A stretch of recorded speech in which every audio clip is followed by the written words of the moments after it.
குடில கொஞ்சம் குனிஞ்சி பாரு, குழந்தை இயேசுவை பாரு. அந்த இயேசுவில் விண்ணும் மண்ணும் ஒன்றாக இணைந்திருப்பதை பார்ப்பீர்கள். அன்புக்குரிய சகோதர சகோதரிகளே, இயேசு கிறிஸ்து பிறந்திருக்கிறார். நமக்காக ஒரு பாலன் பிறந்திருக்கிறார்.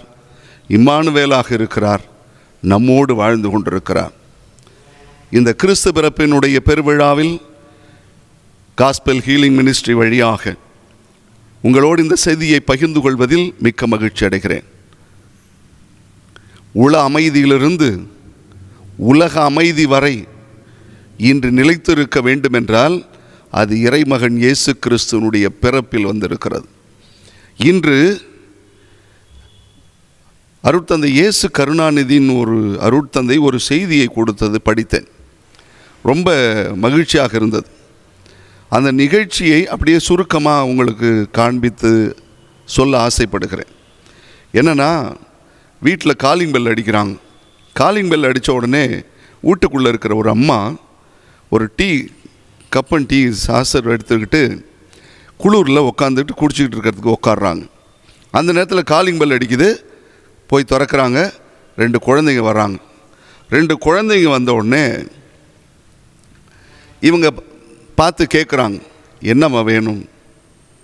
இல்லை, ரொம்ப குளிராக இருக்குது, எங்களுக்கு பழைய நியூஸ் பேப்பர் இருந்தால் கொஞ்சம் கொடுங்க. ஏன்னா கால்லையும் சுற்றிக்கிட்டு உடம்புக்குள்ளே சட்டைக்குள்ளே சுற்றிக்கிட்டோம்னா கொஞ்சம் வார்மாக இருக்கும் அப்படின்னு கேட்குறாங்க. உடனே இந்த அம்மா ஒரு மாதிரி ஆகி, என்னடா பார்க்குறதுக்கு பரிதாபமாக இருக்கிற குழந்தைகளை பார்த்துட்டு அவங்களுக்கு உடனே உள்ளே கூப்பிட்டு போய் டீ கொடுத்து அதே மாதிரி கப்பன் சாசரில் டீ கொடுக்குறாங்க. அந்த குழந்தை எடுத்து பிடிக்குது. அந்த குழந்தைல ஒரு குழந்தை சொல்லுது, அம்மா நீங்கள் ரொம்ப பணக்காரங்களா அப்படின்னு. ஏன்ப்பா அப்படி கேட்குற அப்படின்னு.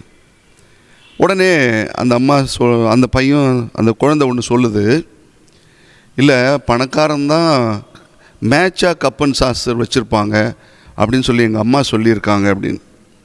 அப்புறம் திரும்ப அந்த டீ குடிச்சிட்டு இவங்களுக்கு ஷூ சாக்ஸு இதெல்லாம் போட்டு புது ட்ரெஸ் கொடுத்து அனுப்புகிறாங்க.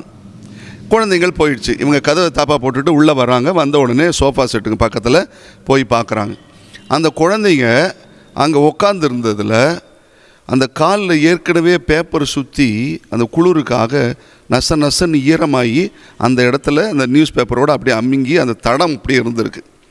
அந்த தடம் அவங்க குழந்தைகள் பதித்த அந்த தடத்தை பார்த்துட்டு இவங்க என்ன சொன்னாங்களா, இதை அழிக்க வேணாம், இதை அழிக்காமல் அப்படியே இருக்கட்டும், இது ஒரு அடையாளமாக இருக்கும், இந்த கால் தடம் ஃபுட் பிரிண்ட்டு நமக்கு ஒரு அடையாளமாக இருக்கட்டும், நம்ம வாழ்க்கையை உணர்த்தும் அப்படின்னு சொல்லி அப்படியே வச்சுருந்தாங்கன்னு சொல்லி அந்த அருட்தந்தை சொன்னார். அன்பார்ந்தவர்களே, இன்றைக்கி இறைமகன் இயேசு கிறிஸ்துவனுடைய பிறப்பு எப்படி என்றால் அதுதான். இந்த மண்ணுலகில் கடவுளின் கால் தடம் பதிந்திருக்கிற இடம். அதுதான் ஒவ்வொரு நாளும் குடிலெல்லாம் பார்க்குறோம்.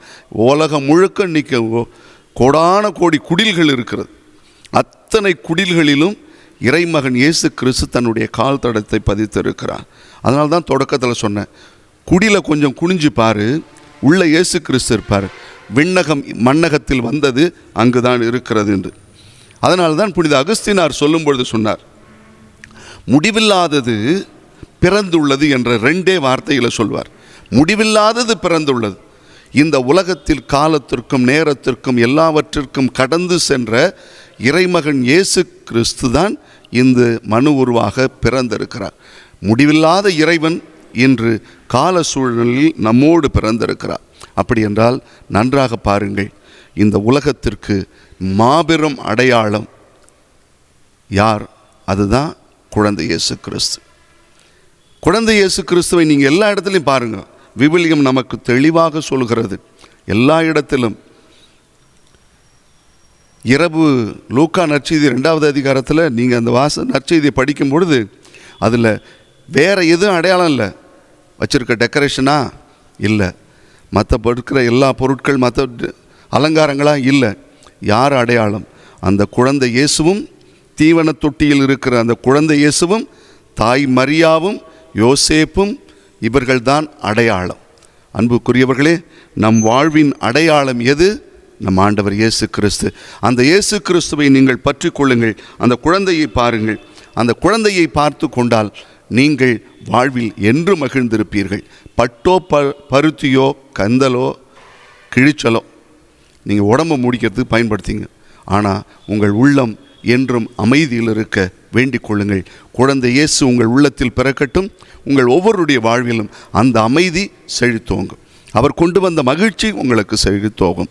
எனவே அன்புக்குரியவர்களே, மீண்டும் இந்த நேரத்தில் உங்கள் எல்லோருக்கும் கிறிஸ்து பிறப்பினுடைய நல்வாழ்த்துக்களையும் அந்த மகிழ்ச்சியும் அமைதியும் உங்களோடும் உங்கள் குடும்பத்தோடும் என்றும் இருக்க தொடர்ந்து ஆசிக்கிறேன், ஆசீர்வாதம் பண்ணுகிறேன்.